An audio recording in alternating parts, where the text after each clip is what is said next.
hitting about my life should be, I'm lucky to be alive. Haven Barlow isn't only thankful for his 91 years of good health, he has a much deeper appreciation for life. I should be alive. In 1922, the year I was born, and my mother was 25 years of age. His mother, ISADORA BECK Barlow, was holding 9-month-old Haven in her arms in a car. As they crossed over railroad tracks, a train collided with them. And my mother, holding me, went through the windshield 150 feet. Somehow, instinctively, she held on to me until she hit the ground, and then I rolled another 25 feet.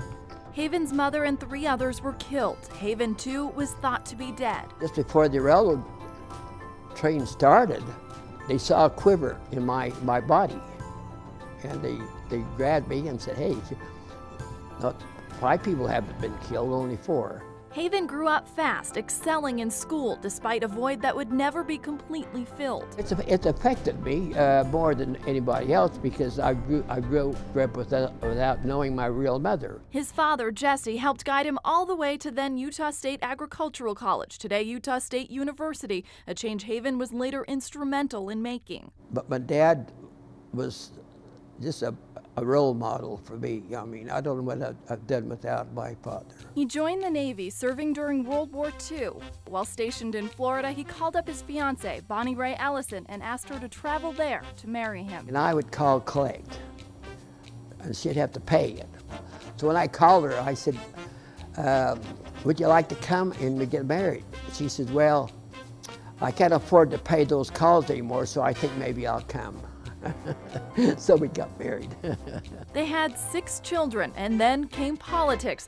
42 consecutive years in the Utah legislature, 6 spent as president of the Senate. That's longer than anybody in the history of the state of Utah. I'm sure it'll be broken someday, but right now, that's the longest. His service was driven by his love of learning and appreciation for teachers. Public education is the heart and soul of my body. Haven supported legislation to create what's now the Davis Applied Technology College. I think that would have to be, something that I am so proud of. Haven backed then Weber State College's transition to a 4-year school. He helped open the Hill Aerospace Museum. Haven was involved in creating the Utah Botanical Center, which donates to local food banks.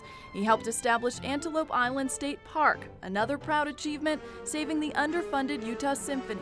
We were able to get symphony, and as a result, they are one of the finest symphonies in the country. All these accomplishments while running his own Barlow Realty and Insurance Company. Today, Haven, who's since lost his wife of 58 years, stays busy spending time with his large family and checking in at the office. Yeah, I don't spend 8 hours there, but I usually show up every day at the office. During what he calls the sunset of his life, Haven still has projects in the works. Even though it's at the tail end of my life, I find it very interesting. He still isn't sure why he was spared that autumn day in 1922. Well, I've always been grateful that the Lord preserved my life, and the day will come when I'm sure I'll be facing him face to face. And I can tell you one thing, the very first thing I'm going to tell him, in a very humble way, thanks for preserving my life. That miracle allowed Haven to carry out a life full of service for his county, his state, and his country, making him a pioneer of progress. But Haven's work isn't done.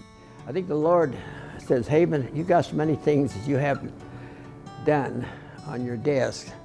As soon as you get your desk cleared, you're going. So I think that's one reason why I have never cleared my desk, never cleaned it up.